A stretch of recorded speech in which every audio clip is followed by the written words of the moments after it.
Bienvenidos a este nuevo ciclo de las jornadas académicas ya tradicionales en el instituto. Vamos a tener este semestre unas jornadas con un cartel de lujo, muy bueno. Hoy, pues, ustedes saben, cambiamos el encuadre a las 8 de la mañana.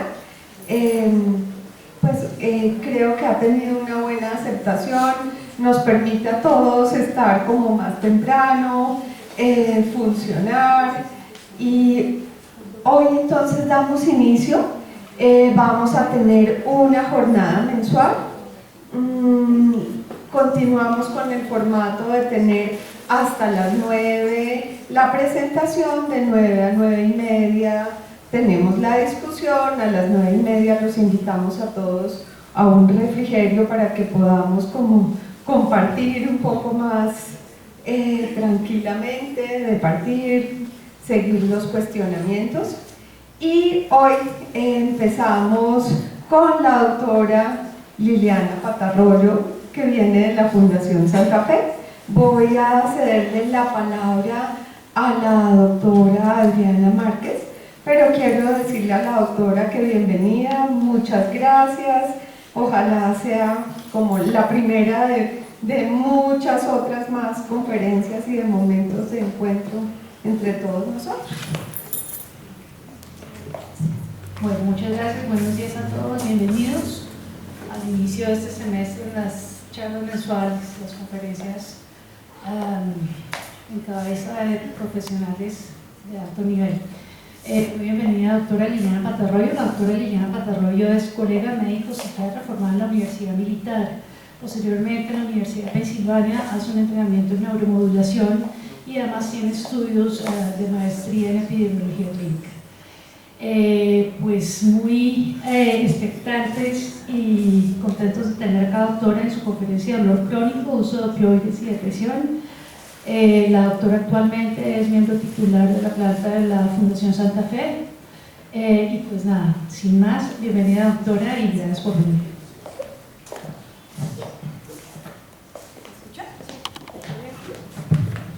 ¿Sí? Sí. Bueno, muchas gracias, doctora.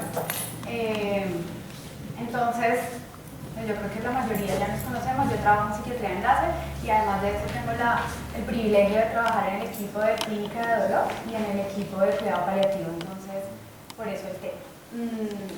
No vamos a revisar nada. Ustedes van a decir de pronto como Patarroyo vino y no nos enseñó nada nuevo.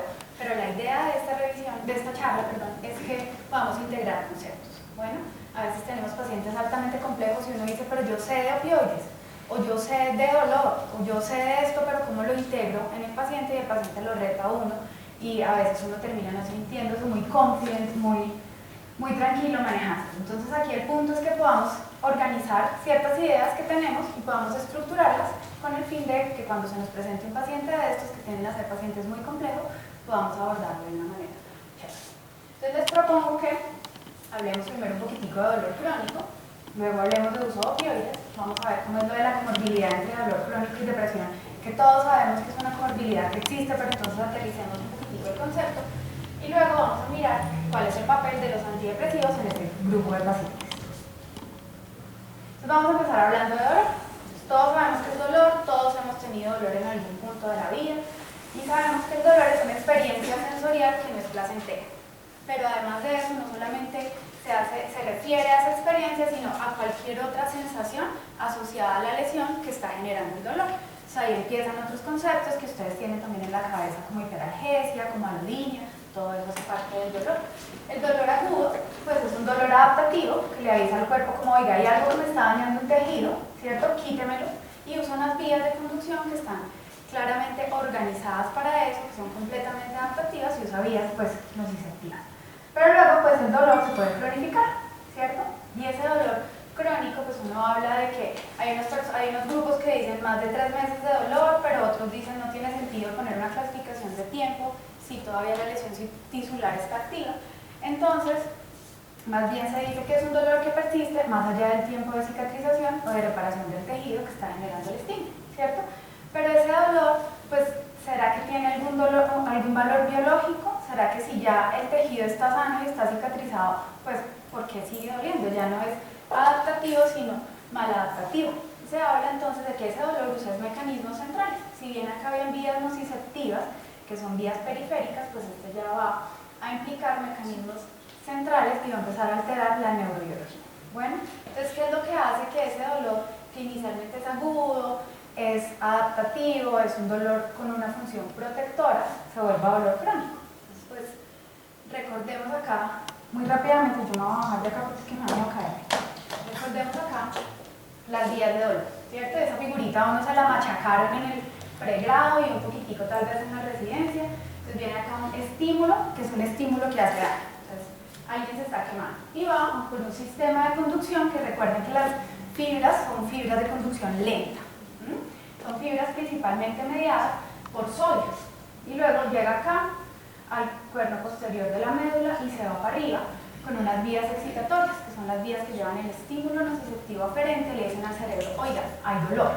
Llega al tálamo y el tálamo se proyecta a ciertas áreas de la corteza somatosensorial y luego se prenden entonces las vías inhibitorias, que ahora sabemos que más que inhibitorias son vías moduladoras, porque hay unas de esas vías que terminan incrementando el dolor, pero principalmente lo disminuyen. Entonces fíjense que acá hay una serie de neurotransmisores excitatorios que terminan generando estrés oxidativo que prenden el cerebro y le dicen, bueno, rápido actúe, sustancia P, glutamato, que es una sustancia muy conocida por nosotros, de la que se está hablando ahorita muchísimo en psiquiatría.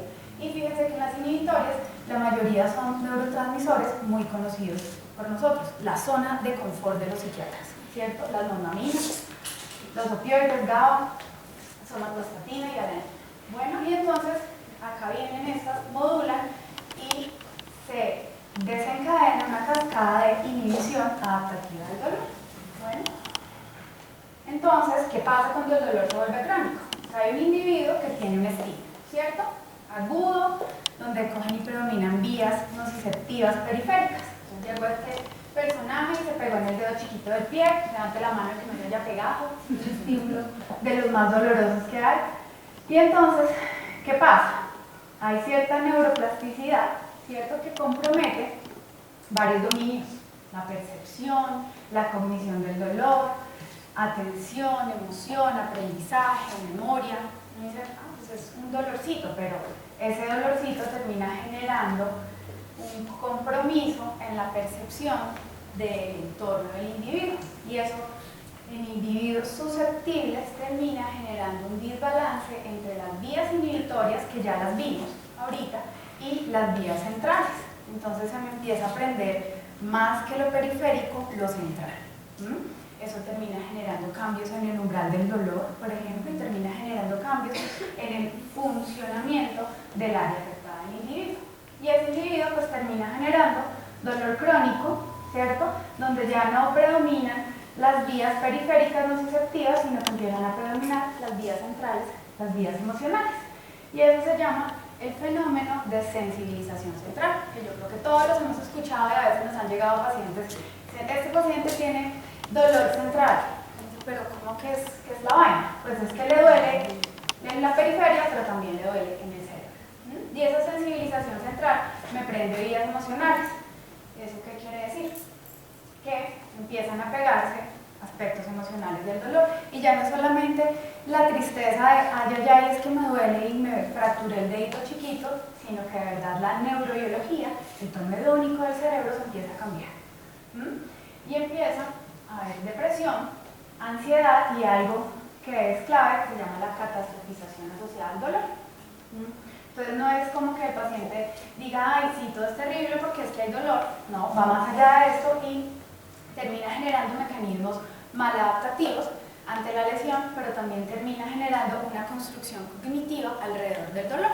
Entonces ese individuo pues ya no es tan resiliente, no solamente ante el dolor, ante decir, bueno, pues no importa que tenga la pierna enyesada, yo me voy a trabajar, sino ante todo lo que implica su vida, las estrategias de autoeficacia y las de afrontamiento también se ven comprometidas. Entonces, por ejemplo, ustedes piensen en algunos de sus pacientes adultos mayores que han tenido caídas, que han tenido fracturas de cadera y que empiezan a hacer la terapia y no se quieren mover.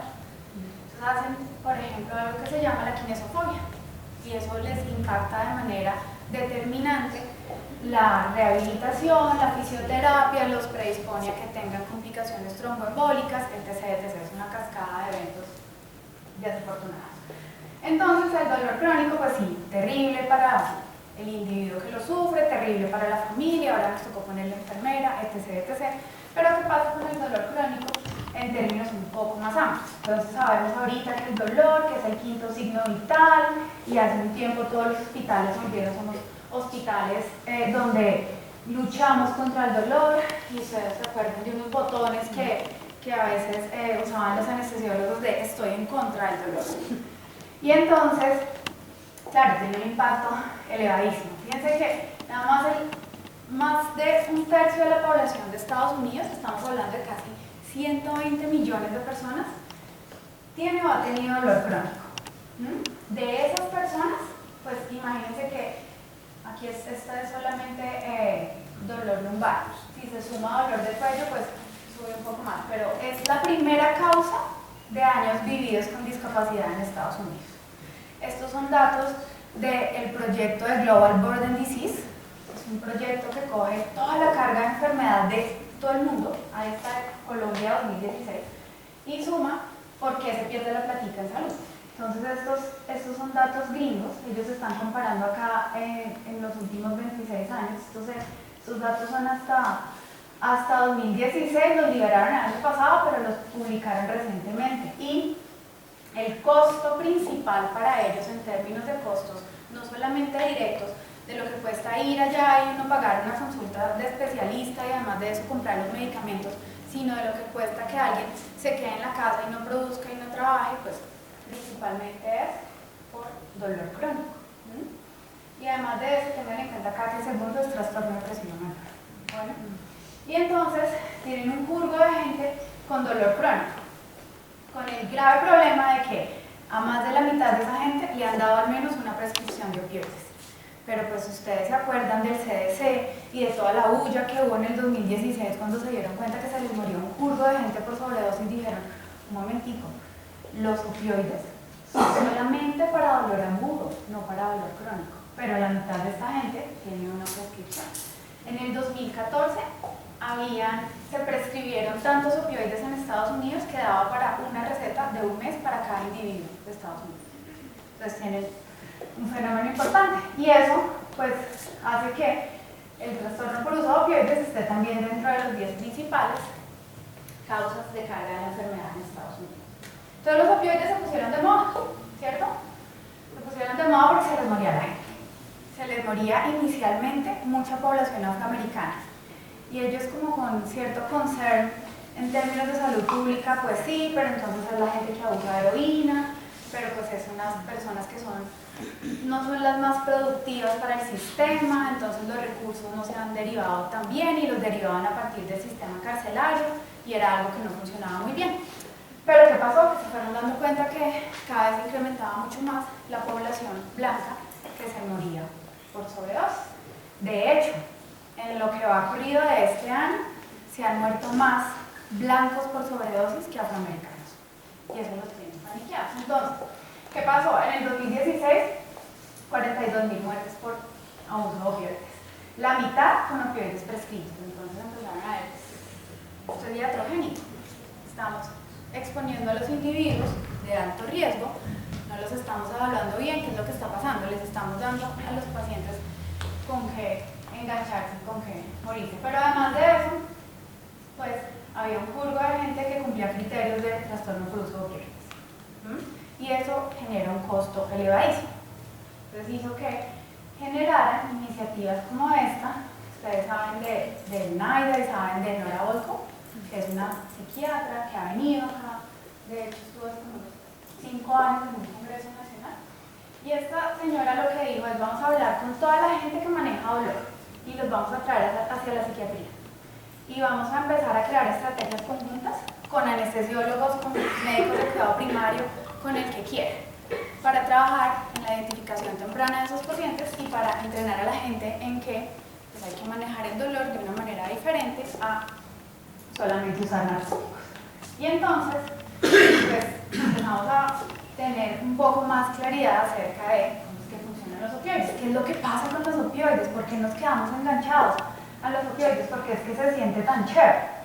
Y entonces, pues recordemos acá que los opioides pues tienen efecto en vías descendentes, ¿cierto? Si uno piensa en opioides y en el efecto analgésico central, lo primero que se le tiene que venir a la cabeza es esta parte, la sustancia víspera-productal, ¿cierto?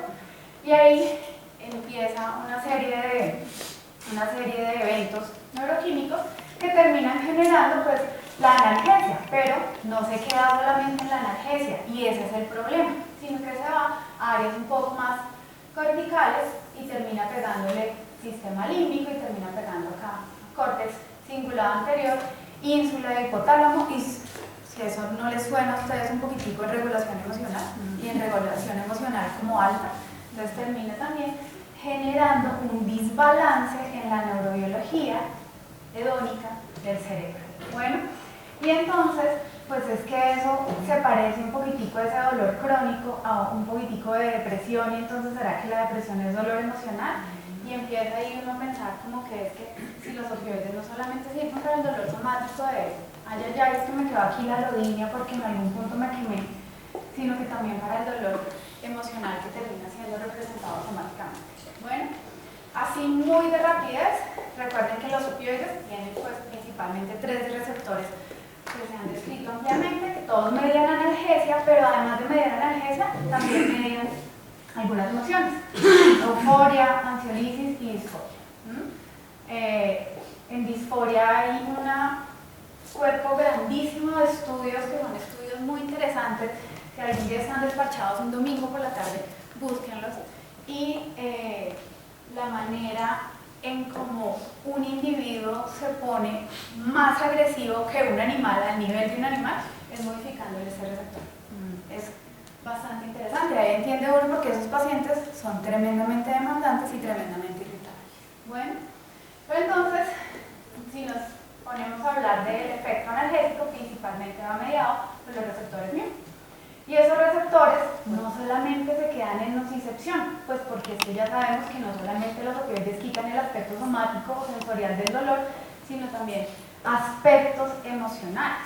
Y de hecho, ahora con todo lo de terapias de 4ª generación y todo esto, hay unos grupos que dicen también alivian los aspectos espirituales del dolor. Pero pues eso ya es un poco complicado de ponerlo en el método científico. Entonces, los receptores mu hacen nocicepción en estas áreas del cerebro que ya las vimos. Bueno, sustancia gris periaproductal, no se olviden que también le pega al córtex. Pero además de eso, aquí empieza lo grave. Terminan generando recompensa, terminan golpeando el sistema de recompensa cerebral, terminan incrementando la dopamina en el área tegmental ventral por una reacción cruzada con unas neuronas GABAérgicas que hay ahí. Entonces, uno siente chévere, ¿cierto? Viene la sensación placentera. Pero además de eso, con el uso continuo, pues vienen fenómenos de dependencia. Entonces se hiperactivan circuitos límbicos, o sea, el paciente se pone más emocional.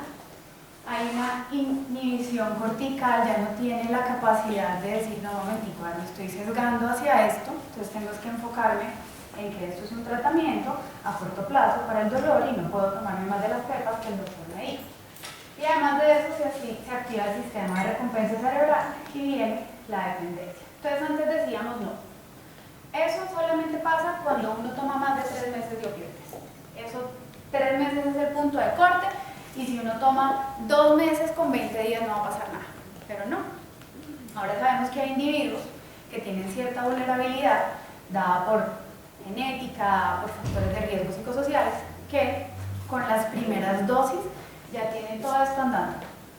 Entonces hay que tener ojo y hay que chequear muy bien clínicamente los individuos. Pero entonces, con los opioides vienen 3 fenómenos. Uno es el de dependencia, el otro es el de tolerancia, y pues por ahí el caminito hacia llegar a la adicción.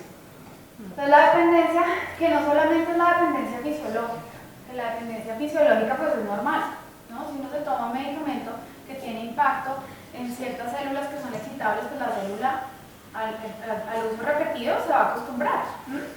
Y es un mecanismo adaptativo que termina siendo inevitable. Pero es que el problema con los opioides y lo que pone muy complicada la situación es que se me van entonces para el otro lado. Cuando yo empiezo a hacer dependencia, ya en lugar de que me dé euforia la estimulación del receptor mío, me da una rabia, una anedonia, ¿cierto? Y esos pacientes se ponen todos estresados, todos irritables. En lugar de que me genere alivio al dolor, me va a terminar en hiperalgesia. Y ahí vienen ustedes, recuerden, yo creo que los que han rotado con nosotros han visto esos pacientes que tenemos con hiperalgesia inducida por opioides. Entonces el paciente dependiente al opioide que no quiere dejárselo de tomar, pero que además le duele con cada dosis. Entonces viene ese fenómeno. Y lo otro que viene pues son los síntomas de abstinencia y la búsqueda del opioide. Que uno dice, bueno, pero es que es tan fácil que es comprar el tramal y todo esto, pero viene a ser un poco más dramático. En el hospital hemos tenido casos de pacientes que se van a las canecas de basura del vecino del lado para ver si le pusieran hidromorfona y puede sacarse el residuo de la jeringa. Entonces es bastante drama. Y luego viene también el fenómeno de tolerancia. Entonces la tolerancia con los opioides es una tolerancia en escalerita y es una tolerancia completa. Pues la tolerancia farmacológica, completamente esperable como cualquier otro medicamento, pero también viene una tolerancia asociativa. Y esa tolerancia asociativa ya me habla de los mecanismos corticales de los opioides. Entonces ya empieza el opioide a hacer neuroplasticidad, a acostumbrar al cerebro.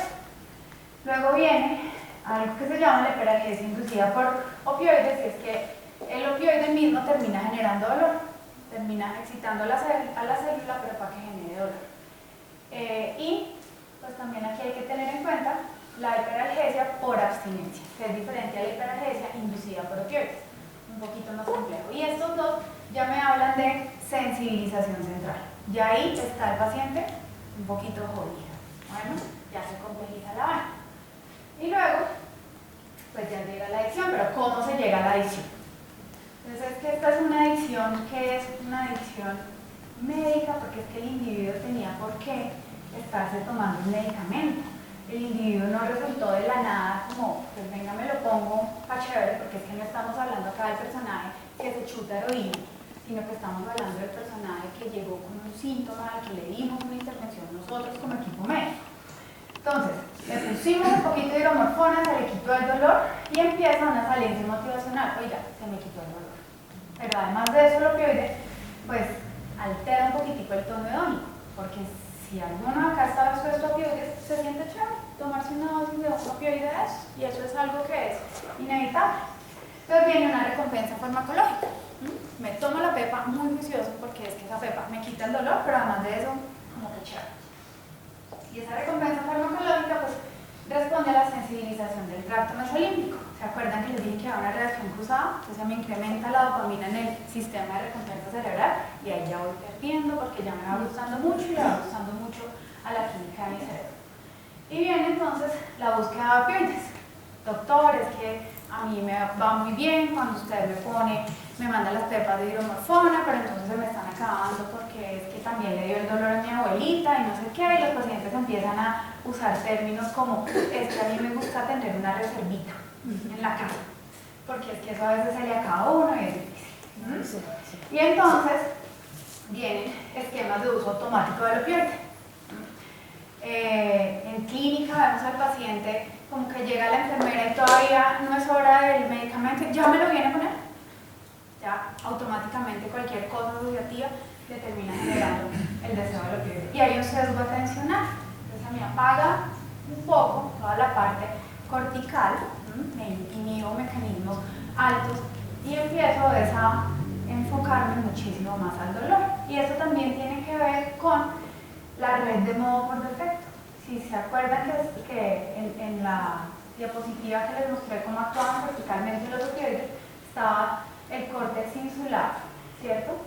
Y estaba el cíngulo, y esos son componentes fundamentales de la red de modo por defecto. Y esa red de modo por defecto, que es la que me permite el pensamiento autogenerado y mirar para adentro, pues está sesgada para el dolor. Y además de eso, pues tengo ese sesgo de afuera. Pues me voy a tener ya conductas de adicción. Ya hay otros tractos que están también alterados, ya mucho más arriba, ya corticales, y tengo craving ante estímulos externos e internos, ya no solamente ante el dolor, dolor, quiero el medicamento, sino ante estímulos externos. Bueno, y entonces clínicamente aterricemos, ¿cómo se llega a la adicción? Pues nosotros tenemos un pool de pacientes que está expuesto a opioides, que tiene indicación con dolor agudo, pues, y se fracturó y le hicimos la corrección de la fractura pues fritos, nos toca ponerle opioides porque nada más. Y estos pacientes hacen una dependencia temprana simple como cualquier otro paciente. Es muy raro el paciente que diga, es muy raro pero cada vez lo vemos con más frecuencia. No, bájenme rápido a esa bombita de infusión de anestesia controlada por el paciente, o a mí no me deje, doctora, ese medicamento horario, yo lo pido si lo necesito. Bueno, pero la mayoría de los pacientes hacen una dependencia temprana simple, neurobiológica, adaptativa y completamente esperada, ¿cierto? Y de ahí hay unos que se van a un uso regular esperable. Me compliqué un poquito, no me sanó tan rápido como me tenía que sanar, entonces me duele, hice una retracción y me dolió, y luego aquí llegan a la dimensión desconocida. ¿Sí? Suena la musiquita de eso, ustedes están muy jóvenes, los de este lado están muy jóvenes, los de este lado sí se acuerdan de la musiquita, sí, de la dimensión desconocida, y esos pacientes empiezan a hacer una dependencia compleja persistente. Esa dependencia compleja persistente, pues ¿de qué me habla? De doctor shopping, ¿han escuchado el término? Entonces se va de un doctor a otro doctor, y doctor, es que a mí me funciona bien este medicamento y se me acabó, ¿usted me lo formuló? Y luego van y piden la prioritaria al otro lado. Doctor, es que imagínese que yo estaba y tenía cita y no me la dieron, y entonces como no me la dieron me quedé sin medicamento, ¿usted me puede dar una fórmula? Y terminan con un burgo de fórmula. Y además de eso, pues tienen una altísima interferencia del dolor en su vida cotidiana. Y después de ahí, en su dimensión desconocida, terminan en un uso compulsivo, que es lo que clínicamente configura un trastorno por uso opio. Bueno, ahí nos toca preguntarnos a nosotros a dónde nosotros vamos a coger y vamos a captar a este paciente. Ojalá sea antes de que se meta la dimensión desconocida. Bueno, pero entonces, habían unos grupos, más o menos sobre los 90, que decían, no, los pacientes con dolor no se vuelven adictos, porque el principal protector para uno volverse adicto a opioides es que tenga dolor. Y baja, ¿cierto? Entonces cogieron, y ahí fue hospitales libres de dolor, dolor quinto signo vital, todo el mundo en opioides y no sé qué, y entonces fíjense lo que pasó. 50% de los usuarios crónicos de opioides por dolor crónico no oncológico tendrán uso problemático de estos. Es un porcentaje elevadísimo. ¿Y por qué tienen uso problemático? La mayoría porque persiste el dolor. Entonces es una necesidad clínica que no está siendo completamente cubierta. ¿Cuántos de esos pacientes se pueden clasificar como trastorno por uso de opioides ya con criterios diagnósticos claros y portándolos objetivamente? Pues evidencia poco concluyente, una calidad metodológica pobre porque termina siendo registros poblacionales, estudios observacionales, y pues porque los pacientes son pacientes toriados, ¿no? Un sesgo de selección grandísimo. Pero se habla más o menos de que en el 92 al 18% de estos que tienen un problema se vuelven con trastorno por uso de opioides, y en 2014 más o menos el 50% fritos. ¿Por qué la salvedad de dolor crónico no oncológico? Porque el dolor oncológico tiene otra connotación completamente diferente. El dolor oncológico, a pesar de que es un dolor que se llama crónico, no se llama crónico porque ya el tejido haya sanado, se llama crónico porque a pesar del tiempo el tejido sigue doliendo, porque hay un tumor o porque hay una lesión o porque hay... Entonces tiene una connotación completamente distinta. Bueno, entonces en 2019, ¿cuántos serán? Se espera que sea menos. Los gringos tienen la esperanza de que para este año tengan menos personas que se convierten a trastorno por uso de opioides. Y entonces, pero entonces de todos los pacientes que tienen dolor, ¿cierto? Y que les dan terapia con opioides a largo plazo, que es más de 3 meses, entonces de esos, ¿cuántos se vuelven adictos? Ya adictos, ya de todos, ya no los que tienen uso problemático, sino todos los que les entrego una fórmula por más de 3 meses.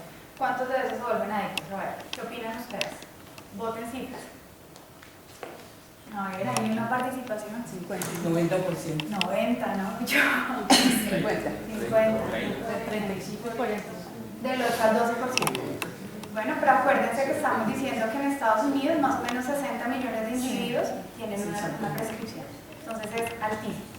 ¿Vale? Y eso es una estadística juiciosa. Ahora, entonces uno dice, pucha, uno como médico, ¿será que estoy exponiendo al paciente y será que es pura iatrogenia acá de nosotros haber cogido el opioide de haberse lo dado a este individuo que tenía solo dolor y ahora lo fregué porque tiene dolor y se quedó pegado a este medicamento? Pero entonces uno también le cabe la pregunta de que, bueno, ¿qué fue primero? ¿Cierto? Y hay una cohorte grande, un estudio muy chévere, viejito, de un grupo de Boston que cogieron y miraron que había sido primero, si el trastorno por uso de sustancias o el dolor crónico. Y los resultados son chéveres, señor. Doctora, se me ocurrió, dijiste que hay factores de vulnerabilidad psicosocial, como dice, factores genéticos, etcétera. ¿No tuviste en cuenta, si lo tienen en cuenta, los factores epigenéticos que son los que determinan esos cambios allá en la transcripción de la información en esos centros nerviosos? Sí, eso señor. me parece que es lo que están estudiando ahora para ver esa diferencia del dolor. Es decir, Y precisamente, un solo genoma y 5.000 millones de epigenomas. y precisamente ahí es donde puede uno meter un poco más la pieza del rompecabezas para hacer que haga clic todo lo de depresión. Ya vamos a ver un poquitico de eso. Bueno, entonces, ¿qué fue primero? ¿El dolor o el trastorno por uso de sustancias? Y esto fue como para desculpabilizar un poco a los médicos. Y fíjense que el trastorno por uso de sustancias precedió el dolor en cerca del 60% de los casos. Entonces, esos pacientes primero tenían ciertas conductas adictivas antes que tener dolor crónico. Bueno, entonces ya la culpa no es tanto de nosotros. Y en otro porcentaje, pues el dolor estaba antes del trastorno por uso de sustancias, y esto es contra cualquier sustancia, pero el patrón similar al analizar los opioides. Pero entonces ahí le queda uno en la cabeza, esos pacientes que hacen dolor, pues tienen más riesgo de pegarse a la sustancia, pero también los que tienen adicciones tienen más riesgo de hacer dolor crónico. Entonces, susto. ¿Qué hacemos? Pues toca escoger y seleccionar bien a los pacientes. Y nos toca ser muy juiciosos y tratar de ser lo más objetivamente posible. En psiquiatría nosotros medimos fenómenos que son altísimamente subjetivos, pero nos hemos vuelto muy buenos en tratar de objetivar ese tipo de fenómenos, y por eso tenemos un curvo de escalas y un curvo de entrevistas estructuradas que de verdad son herramientas muy útiles. Para opioides usamos el ORT, que son 5 preguntas. Pregunta por los principales factores de riesgo y me permite clasificar al paciente si tiene riesgo bajo, moderado o un riesgo alto. Y a partir de ahí, ¿qué organizo? Pues organizo que el paciente tiene una necesidad individualizada. Si individuo que le salió riesgo bajo, pues le digo, mire, lo educo, esto y esto y bueno. Pero el que tiene riesgo alto lo tengo que seguir juiciosamente. Bueno, considerar otras estrategias que no sean narcóticas, ¿vale? Y también tener en cuenta el riesgo legal. Ustedes saben que acá no tenemos mucho esa cultura, pero en Estados Unidos sí es, usted me lo formuló, yo lo voy a demandar porque usted fue el que me dio ese medicamento. Entonces allá se hacen cosas como, por ejemplo, el contrato de opioides. Yo cojo, le prescribo a usted el opioide, sé que le estoy prescribiendo un poquitico mal o no me siento cómodo con esta prescripción, pero sé que la necesita, entonces hágame el favor y me firma este contrato donde usted está de acuerdo conmigo y donde usted se compromete a no usarlo de una manera que no es. ¿Vale? Acá a veces lo usamos con algunos pacientes, pero pues legalmente no es que nos proteja mucho. Y este es el otro, que es el SOAP, un poco más largo, y este incluye información también de la familia. Quédense con este en la cabeza. Este es el más chévere. Y entonces, uno dice, bueno, tenemos un paciente que está como complejo, ¿cierto? Tenemos un paciente que tiene un evento agudo, pero que si yo no le paro las bien a ese paciente, pues va a tener una condición que es como discapacitada, ¿cierto? Multimorbilidad, porque esos pacientes no son fáciles. Entonces tienen ciertas circunstancias psicosociales asociadas al dolor y eso termina generando que el riesgo en que ese dolor se cronifique, pues se incremente, ¿no? Si uno está fregado, tiene más riesgo de que el dolor se le cronifique. Doctora, si en la encuesta, la evaluación inicial que se le hace al paciente, el paciente dice mentiras y hace una encuesta que no es, ustedes le formulan algo. Pues si uno se da cuenta que dijo mentiras, pues la idea es confrontarlo y poderle decir, oiga, no me está diciendo la verdad. pero pues si uno no se da cuenta, uno parte del hecho de que el paciente no dice mentiras y finalmente es la manera de uno protegerse. Yo le hice algo objetivo, él no dijo la verdad, pero ahí sí ya, o sea, hasta ahí llega la competencia médica. Bueno, entonces, si uno está socialmente fregado, pues se le cronifica más fácil el dolor y viene el dolor crónico que se estabiliza, vienen comorbilidades que no solamente son comorbilidades psiquiátricas, sino comorbilidades médicas. Ustedes saben que el dolor al incrementar la cascada inflamatoria pues lo predispone a uno hasta para que le dé cualquier condición. Entonces se descompensan las enfermedades de base y son pacientes que terminan haciendo dependencia no solamente a los opioides o a los analgésicos, sino también a otra serie de medicamentos y terminan bastante complejos. Y uno dice, bueno, esto es dolor, es adicción, al fin que fue. Entonces el paciente se complejiza mucho. Hemos tenido pacientes que tienen conductas tan adictivas que, no sé, yo siempre le cuento a los residentes, era adicto a la mirtazapina y entonces tenía guardaba mirtazapina en el pañal. Entonces ahí es donde uno dice, bueno, es bastante complejo. Pero entonces, pues uno dice cuál es el link, ¿no? Y el link se llama chemical coping. Chemical coping es un concepto que se describió más o menos en los finales de los 80, principios de los 90, se describió para pacientes oncológicos. Pero ahora se sabe que ya no solamente aplica para pacientes oncológicos, sino que aplica para cualquier individuo que tenga dolor crónico, pero no solamente dolor somático, sino también dolor emocional. Y entonces, por eso es que los opioides son chéveres para los pacientes ansiosos, son chéveres para los pacientes depresivos, para nuestro grupo de pacientes. Entonces, el dolor emocional termina cuando se cronifica, el dolor somático, perdón, termina cuando se cronifica, pues pareciéndose al dolor emocional, ¿cierto? Ya lo sabemos, ya vimos cómo se altera la neurobiología y cómo la representación emocional termina siendo similar a la somática. Y yo tengo un medicamento que le quita el dolor somático y el dolor emocional, pues bien, ¿no? Pero además de eso, ese paciente perdió la capacidad de diferenciar entre lo que me duele es la fractura o lo que me duele es que no tengo para pagar el arriendo y me llamaron a cobrar. Y entonces, ¿cuál es lo más fácil? Fin, me pido un rescate o me tomo una pepita. Entonces, chemical coping habla de eso, la percepción del dolor emocional como dolor físico. Y como los opioides sirven para los dos, pues el paciente se queda más enganchado. Uso ocasional de la medicación fuera de lo prescrito para lidiar con estrés emocional. Ahí esos pacientes exhiben una preferencia altísima de manejo farmacológico. Si uno va donde el paciente y le dice, venga, vamos a hacer estrategias de respiración y de relajación secuencial para que a usted se le pase el dolor, no, deme mi pepa. No venga con esas cosas. Y pues tiene mayor riesgo de ansiedad y depresión. Bueno, entonces, tenemos dolor crónico, tenemos uso inadecuado de opioides y la cereza del pastel es depresión, que es que la depresión es la enfermedad mental más importante y es la enfermedad mental más comórbida con todas las otras enfermedades. Entonces, para acabar de rematar, pues, paciente con depresión. Y acá tenemos que puntualizar en algo antes de meter a la depresión en todo este contexto. Y es que la depresión es una enfermedad médica. Bueno, la depresión nos lleva nuevamente al modelo médico. Sabemos mucho de depresión y el cuerpo principal de estudios de neurobiología en psiquiatría está hacia trastornos del estado de ánimo y está hacia depresión, ¿cierto? Y la depresión nos ha hecho volver a las ciencias básicas y volver a la medicina muy biológica. Y ya no salimos solo de las monoaminas. Si ustedes piensan en depresión y piensan solo en monoaminas, estamos fritos, ¿no? Hay que salirse un poquitico de eso y pensar en que hay otra serie de factores que explican la enfermedad depresiva. Sabemos que el target de la depresión es el cerebro y lo que termina afectando principalmente es el cerebro, que hay una alteración en el sistema inmunológico y en el sistema endocrino, que tiene como target el cerebro principal, pero también hay otros órganos. Entonces uno dice, bueno, ya entiendo por qué a nuestros pacientes depresivos pues, les da más enfermedad metabólica, o porque ese paciente depresivo pues de verdad que cuadrarle la insulina es fregadísimo, no solamente pues porque le gusta comer dulces, sino porque es que es más complicado desde el punto de vista químico. Este es un estudio, un artículo que yo creo que es de los mejores artículos de revisión de depresión que hay, un artículo del 2016 de la gente de la Charité de Berlín, que es, de verdad es uno de los mejores artículos que hay, uno se lee eso y sabe mucho de depresión. Entonces, teniendo en cuenta eso, pues veamos qué es cómo es que se relaciona la vaina entre dolor, opioides y depresión, ¿vale?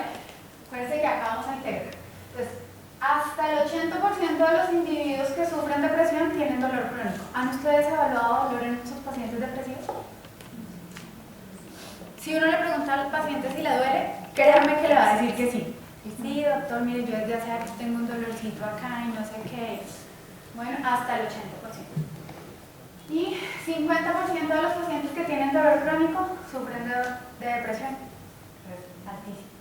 Pero además de eso, 60% de los pacientes con trastorno por uso de sustancias tienen depresión. Y para acabar de rematar, la oportunidad de deprimirse, dado que uno está sometido a opioides a largo plazo, a más de 3 meses, pues es alta y incrementa un riesgo altísimo. Entonces tenemos un cuadro bastante complejo y uno dice, bueno, pero ¿cómo es que esta vaina se relaciona? ¿Cuál es la vía fisiopatológica común? Y acá hay alteraciones en el soporte neurotrófico, acuérdense del BDNF, del BGF, de todas esas sustancias que le ayudan a la neurona que pueda hacer árboles dendríticos fuertes. Y también está el fenómeno de sensibilización central al dolor. Y ahí es donde hay una área de investigación grandísima entre dolor y psiquiatría. Bueno, ketaminas, todo eso va por ese lado. Y entonces otras personas dicen, no, también puede ser que es que hay un endofenotipo doloroso de la enfermedad depresiva. Así como tenemos enfermedades depresivas que son altísimamente ansiosas, o que es que este le da más hacia el lado cognitivo, este más hacia el lado anhedónico, pues también puede haber uno del lado doloroso y hace parte de la depresión.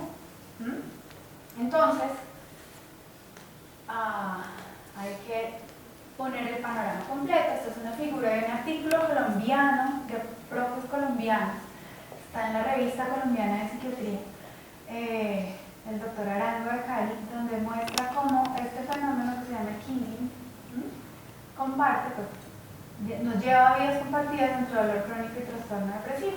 Entonces se parte de un individuo que tiene ciertas predisposiciones, es genética, ¿cierto? Pero que además de eso tiene una predisposición porque está enfermo, su cuerpo está sufriendo algo, pero también porque tiene estrés social. Y aquí viene lo que nos aportaba el doctor previamente, y es que todo lo que está pasando en el ambiente termina alterando el genoma.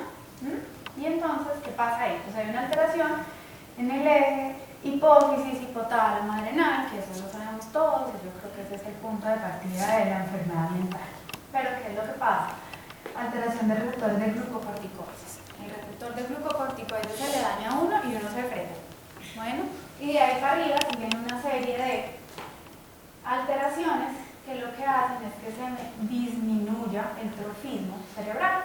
Hay aumento de las citoquinas proinflamatorias y disminución de las que son neurotrópicas, de las antiinflamatorias, especialmente interleuquina 10. Además de eso, ese paciente está con más que inmunosupresión, es un estado inmunológico alterado. Hay alteraciones en el soporte neurotrófico, alteraciones entre la guía y la neurona. ¿Eso qué quiere decir? Que el conectoma se fritó, ¿cierto? Ya la transmisión entre áreas cerebrales está comprometida. Y pues se altera todo esto, que es la manera en cómo el cerebro aprende. Entonces el cerebro ya difícilmente puede coger, enfocarse hacia un estímulo, llevar todos sus recursos de atención ahí, empezar a crear un significado, memoria, todo esto, y entonces empieza el individuo pues a estar medio tonto. Luego, ya hay atrofia de estructuras del sistema nervioso central y ya empieza todo esto a ser irreversible, ya no solamente es una disfunción, ¿sí?, sino que ya hay un deterioro. Y luego se alteran circuitos de regulación emocional y cognitiva, para luego terminar en la sensibilización central al dolor, y esta es la vía común entre el trastorno depresivo y el dolor crónico, o sea, neuroplasticidad básicamente. Entonces aquí hay que quedar claro que la relación es bidireccional. Cuando miramos la relación de un lado para otro, en todas nos dan medidas de asociación fuertes. Si yo estoy deprimido, tengo más riesgo de tener dolor crónico. Si yo he tenido dolor crónico, tengo más riesgo de deprimirme. Si yo me deprimo, tengo más riesgo de... A todo lado, pégala. Y entonces uno se friega y dice, bueno, estos pacientes tan complicados, estos pacientes tan chicharronudos, ¿y qué hacen los anestesiólogos o los internistas? O váyase para el psiquiatra porque usted lo que tiene es que está deprimido y por eso está teniendo tanto tiempo. y le llegan a uno, doctor, vea, me dijeron que usted ya aquí me iba a quitar el dolor, mejor dicho, yo iba a poder dejar de consumir opioides y además de eso iba a producir un poco más en el trabajo y estar más contento. Y a uno le da así. Pero pues, nada en él, pues, desde que uno tenga organizadas las ideas, puede ayudar bastante a este tipo de pacientes. Entonces, no se puede sentar y decir, pero pues yo no formulo opioides y yo no sé nada de dolor, ¿qué le voy a hacer a este paciente? Y este paciente pues sí tiene algo psiquiátrico, pero es que es claramente por el dolor. Entonces, ¿qué nos toca hacer? Echámosle muela al dolor, ¿cierto? Y acá es, ¿dónde podemos nosotros aportar? Pues en el tratamiento de la dependencia, y la dependencia no solamente a medicamentos narcóticos como los opioides, o si el paciente para acabar de rematar tiene una adicción conjunta a otra cosa, sino también los pacientes terminan siendo dependientes de la mirtazapina o de la sertralina o de la pregabalina, pero además de eso también terminan siendo dependientes del sistema. No, yo no quiero dejar de ir donde el doctor fulanito. No, es que a mí sí, yo no llamo todos los días a la fisioterapeuta para que me diga si puedo estirar el, mejor dicho, yo ahí no me paro de la cama. También nosotros manejamos la comorbilidad, ¿cierto? Los trastornos de ansiedad, los trastornos del afecto. Bueno, podemos apoyar a los equipos en manejar otras cosas. A veces esos pacientes terminan médicamente muy abandonados, entonces llegó asfixiado y es que, ¿pero por qué se asfixia? No, pues porque es que también tengo un EPOC, pero pues tratémosle también el EPOC, ¿no?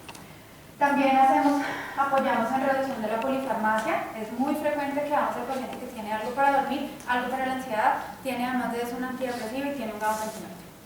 Entonces, pues venga, nos organizamos. Y también en estrategias no farmacológicas para el tratamiento del dolor crónico. Entonces, trabajito en los pacientes con dolor hay y bastante. Ahora, ¿dónde intervenir? ¿No? ¿Se acuerdan que les mostraba la figurita del personaje en la dimensión desconocida? Pues la idea es intervenir, ojalá antecitos de acá, antecitos de llegar acá, cuando el paciente ha pasado de una dependencia compleja, persistente. Entonces, fíjense qué es lo que me define eso, a qué paciente tengo que identificar. Al que tiene una alta interferencia funcional asociada con el dolor. Entonces ese paciente se pegó en el dedito, se lo fracturó, pero decidió que no podía ir a trabajar porque pues no se podía poner el zapato, entonces empieza a quedar en la casa y empieza a hacer alteraciones funcionales esperables para la característica de la lesión. Bueno, conductas adictivas, ya les decía, el que se va de médico en médico buscando el opioide, o el que se va y compró una cajita de tramal, a los pacientes les venden las cajas de tramal en las farmacias. Ellos compran las cajas con todos los frascos y dicen, no, es para tener la reservita. Altas dosis diarias de opioides, que a veces no es que el paciente le diga, sí doctora, yo me tomé las 5 pepas que no me tocaban hoy, no, a veces es, uy doctor, el estreñimiento está terrible.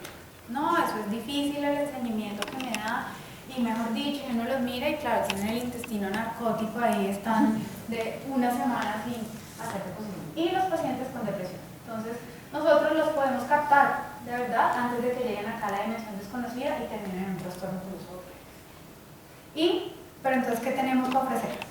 Bueno, este es un artículo del mes pasado, tal vez, del New England, que como respuesta a la iniciativa de NIDA, que les decía de HEAL, pues están educando a los médicos en cómo hacer tratamiento del dolor con medios no narcóticos. Entonces así se llama este artículo, es súper chévere, es el nacho leve de los medios no narcóticos para el dolor.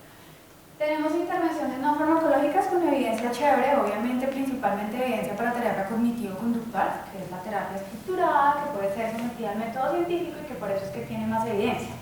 No es porque partamos del hecho de que es mejor que las otras, ¿no? Las otras tienen unas particularidades diferentes que no pueden ser evaluadas de la misma manera que esta, entonces no vamos a tener suficientes datos. Hipnosis, mindfulness, estrategias de autocuidado y de manejo del estrés, que eso suena pendejo. Sí, pero pues, a ver, señor, usted hoy le amaneció oliendo más, ¿cierto? Entonces siéntese un momentico y pregúntese por qué le amaneció oliendo más. Ah, no, doctora, es que yo anoche me quedé dormido como torcido. Entonces, ¿le duele el dolor de siempre o le duele un dolor nuevo porque le dio un espasmo? Ah, puede ser que me haya dado un espasmo. Entonces, ¿qué hacemos cuando tiene un espasmo? Me voy y me pongo una compresa caliente. Suena a una bobada, pero de verdad tiene impacto tan alto que es una de las estrategias de primera línea en la guía NICE para dolor. Bueno, y lo otro es manejo del estrés. Y ahí, pues, obviamente nosotros en educación tenemos mucho que aportar. Ahora, en las medidas farmacológicas, pues tenemos antidepresivos. Los antidepresivos son uno de los medicamentos más formulados en el mundo. Los usamos para depresión, pero si nosotros aterrizamos un poco el cuerpo de conocimiento que ha habido recientemente después de la década del cerebro, pues sabemos que los estamos subutilizando, ¿no? Y que se los estamos dando solo a un pequeño porcentaje de los pacientes. Entonces tenemos tricíclicos, que son viejitos pero sabrosos. Bueno, tenemos los duales y los selectivos solo de serotonina, tenemos multimodales, en Colombia solamente tenemos un multimodal, pero están disponibles gabapentinoides como gabapentina y como pregabalina, y estabilizadores del estado de ánimos. Hay estudios especialmente con la motriptina, y tenemos esquetamina y pronto vamos a tener esquetamina. Bueno, eso va a ser un hit en dolor. Entonces tenemos mucho por aportar, ¿cierto? Y pues si uno se pone acá, entonces acá cortical, pues tenemos, acá los psiquiatras hacemos entrenamiento, pero entonces también tenemos en partes más bajitas cuando hablamos de terapia antidepresiva, pero entonces acá también tenemos en la vía periférica, si decimos que es que los tricíclicos también me bloquean canales de sodio a nivel periférico y por eso me quitan dolor, pues tenemos mucho que aportar en el manejo del dolor. ¿Cómo es que funcionan los antidepresivos en dolor? Entonces, ¿se acuerdan de esta figurita?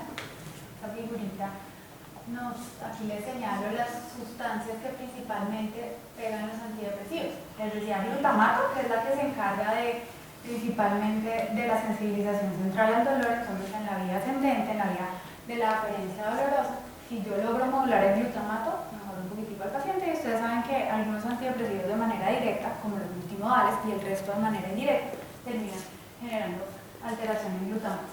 Ahora, en las vías descendentes es donde principalmente está el efecto. Y después, si yo aumento el tono de monoaminas en esta vía descendente, pues voy a tener mejor modulación del dolor. Y si yo parto del hecho que ese paciente, su neurobiología está destochada y se quedó con poquita monoaminas en esa vía descendente, pues si le aumento en la hendidura sináptica las monoaminas, me va a ir mejor en el control del dolor.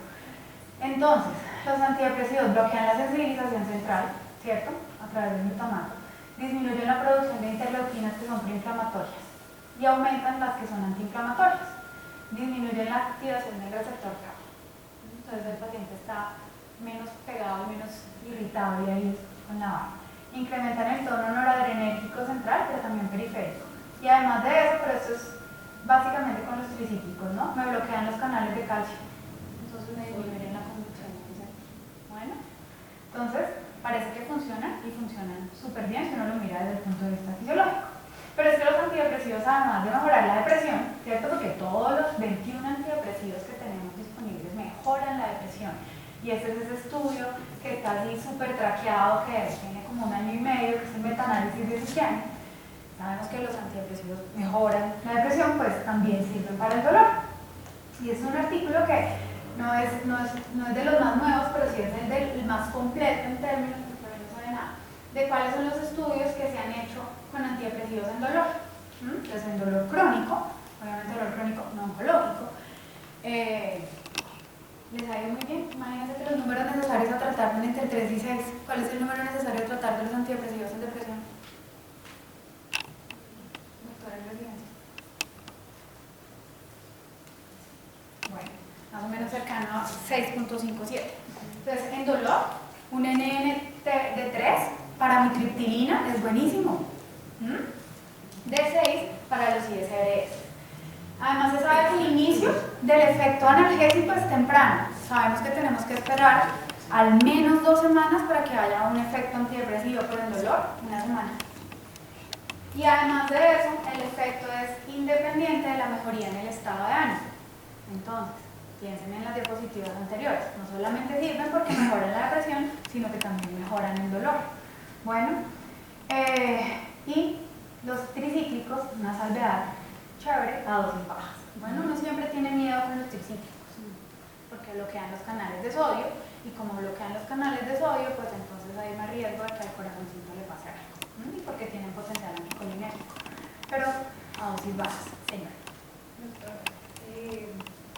según las conferencias de difusión de lo que Jorge Carlos, que fue presidente de la Federación Colombiana para la Salud Mental, más o menos en 2005, y después siguió en asociaciones, dando su aporte, comenta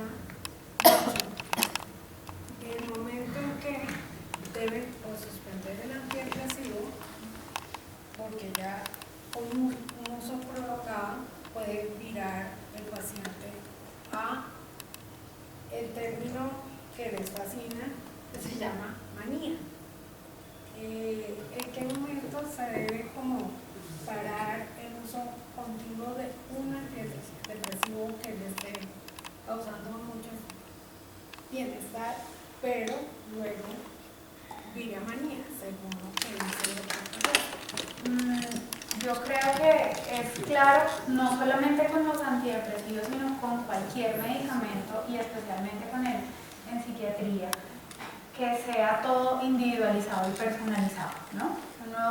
Uno tiene guías de manejo y protocolos de atención, pero el arte está en que lo que yo establezco con el paciente me permite integrar todo eso que sé y que está estandarizado, pero aterrizarlo en una persona. Es muy difícil decir a este individuo que tiene esta enfermedad y tiene este background y estas características, este genoma y este epigenoma, le voy a dejar el medicamento 3 meses porque la guía dice, versus a este otro se lo voy a dejar 1 año.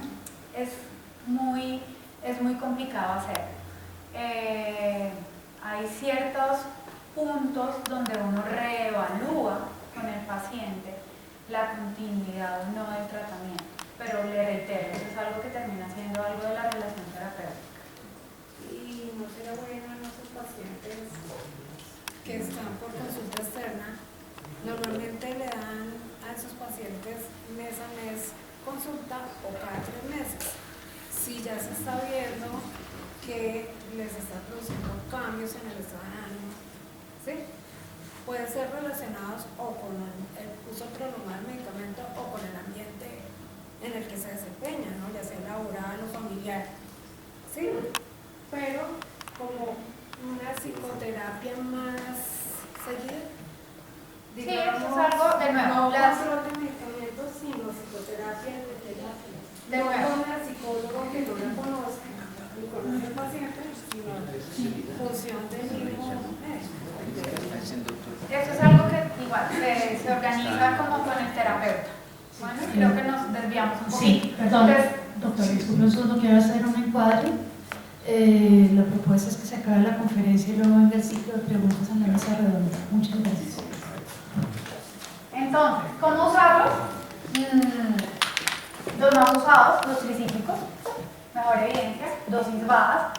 Amitriptilina es el mejor analgésico tricíclico, pero acuérdense que la amitriptilina tiene un potencial anticolinérgico fuerte. Bueno, entonces amitriptilina inicia en 12.5 miligramos y uno dice, no, o sea, dosis homeopáticas, esas dosis funcionan súper bien. Pero hay otros antidepresivos que ustedes también pueden acá. Siempre a los pacientes no les nieguen un electrocardiograma, acuérdense lo chévere que era contar cuadritos, la reglita y todo eso. Entonces, miren el QT, pero también miren que no hayan trastornos de la repolarización, etc.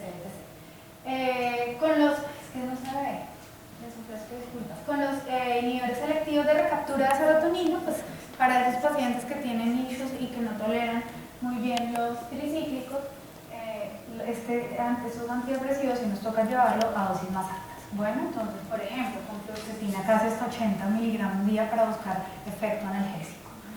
Y con los duales, que los duales pues sabemos que tienen mucho más efecto, y si nos acordamos de las 2 diapositivas atrás donde veíamos que lo que más nos funciona es subir el tono de noradrenalina, pues uno dice los duales acá tienen mucho más efecto, pues piensen siempre en venlafaxina y en duloxetina. Duloxetina, el que pega primero pega 2 veces, entonces tiene más estudios, pero parece ser que la venlafaxina está como mejor en eso. Bueno, la venlafaxina tiene la estructura química del tramal. Entonces, la venlafaxina se comporta como un agonista parcial del receptor mu. Entonces, A esos pacientes les va muy bien con venlafaxina, incluso a dosis solo serotoninérgicas. Bueno, tengan en cuenta que la función renal debe estar preservada, especialmente con duloxetina. Y tengan en cuenta otra cosa, y es que los duales tienen mejor impacto en cognición. Y si esos pacientes tienen alterada la cognición, tienen un sesgo atencional, tienen su red de modo por defecto comprometida, pues algo que les ayuda en cognición va mejor. Y acá es donde uno dice, los estudios que vienen de dolor con multimodales, que también le pegan a dopamina y que también le pegan al glutamato, pues parece que van a ser las moléculas de elección. Acá tenemos solamente una, pero pues en el mercado hay dos, pilacidona y ortioxetina. Entonces, ya aquí como para ir cerrando. La depresión en esos pacientes termina siendo multidimensional. Y yo creo que no solamente en esos pacientes, sino en todos los pacientes. Ya nosotros cuando pensamos en depresión no debemos solamente pensar en un paciente triste, sino en un paciente que le duele, en un paciente que siente más su cuerpo, en un paciente que se adapta menos, en un paciente que productivamente está disminuido.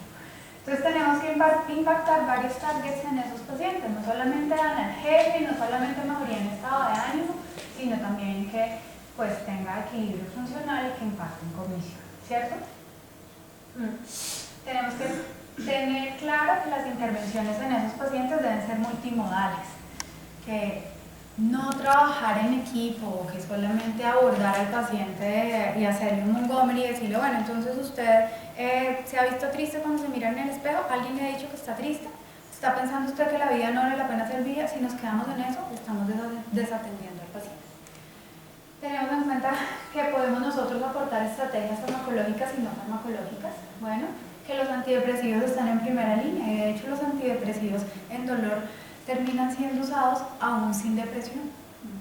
Bueno, en esos pacientes que no está deprimido pero tiene dolor crónico, entonces no le demos un antidepresivo, no, se los damos porque son analgésicos. Bueno, recuerden que el Task Force de depresión del APA está trabajando para cambiar el nombre de los antidepresivos. Entonces lo que esperamos es que, de hecho, los psicofármacos, cuando salga la versión revisada, también se cambie, ya no hablemos de antidepresivos tricíclicos, sino que digamos moduladores noradrenérgicos, serotoninérgicos con acción anticolinérgica. Pero eso va a tener un impacto bastante positivo en términos de estigma y awareness. El abordaje tiene que ser integral, pero también tiene que ser integrado. Entonces no teman en llamar al anestesiólogo o al internista que esté manejando al paciente y decirle, oiga, este señor se está quedando ahogado porque tiene poco, pues pongámosle morfina para que no sienta tanto el ahogo y le puede servir de una vez para que tenga analgesia. Y tengan en cuenta que hay mecanismos neurobiológicos compartidos, entonces que a veces no es que el paciente se invente, ¿no? Que a veces se lo mandan a uno, es que el paciente se está inventando que está triste. No, está triste porque es que acá también se le acercó. Piensen en que hay una alta carga, que no solamente es el costo ahí, sino el costo indirecto, lo que el paciente deja de producir. Y piensen en que pues hay un espectro, ¿no? Y hay ciertos endofenotipos, no todos los pacientes deben ser abordados de la misma manera, entonces tiene que ser un abordaje integral. Y tengan en cuenta que también parte de la investigación que viene en opioides es opioides en depresión.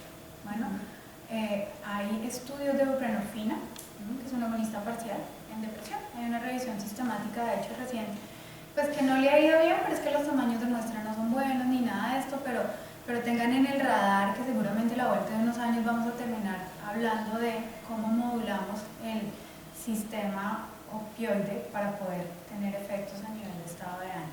Eso no quiere decir que vayamos a terminar dándole morfina a los pacientes depresivos, sino que con el refinamiento de la técnica de desarrollo de biotecnología seguramente vamos a poder tocar más targets. Y también tengan en cuenta que vienen medicamentos que son analgésicos por definición, pero que tienen efecto en depresión, como por ejemplo la esketamina. Bueno, listo, muchas gracias.